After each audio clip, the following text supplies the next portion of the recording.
Right. ఇక ఇళ్ళు కట్టారు, తాళాలు కూడా వేయించారు. కానీ ఉండే పరిస్థితులు మాత్రం అక్కడ కనిపించట్లేదు. మౌలిక వసతులు లేక లబ్ధిదారులు అడుగు పెట్టకపోవడంతో ఆ ఇళ్లన్నీ ఇప్పుడు వెలవెలబోతున్నాయి. అసాంఘిక కార్యకలాపాలకు అడ్డగా కూడా మారుతూ ఉన్నాయి. ప్రభుత్వం మారినా ఇప్పటికీ లబ్ధిదారులకు అందని ద్రాక్షగానే మిగిలిపోయాయి.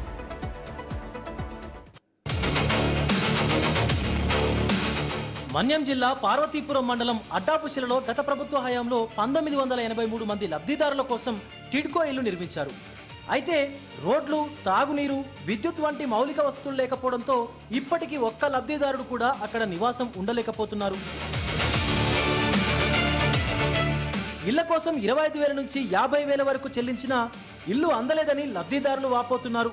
కొంతమందికి మాత్రమే డబ్బులు తిరిగి ఇచ్చారని, మిగిలిన వారు ఇప్పటికీ ఎదురు చూస్తున్నారని చెబుతున్నారు.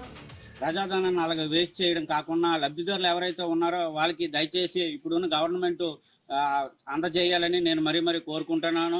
అలాగే ఇది 9 సంవత్సరాలు అయిపోయింది కాబట్టి ఇంకా పాడైపోతుంది. దయచేసి ఇంకా ఆలస్యం చేయకుండా ఎవరైతే లబ్ధిదారులు ఉన్నారో వాళ్ళకి అందజేయండి. ప్రస్తుత కూటమి ప్రభుత్వమైన టిడ్కో కాలనీలో అవసరమైన మౌలిక వస్తువులు కల్పించి ఇళ్లను త్వరగా అప్పగించాలని లబ్ధిదారులు కోరుతున్నారు.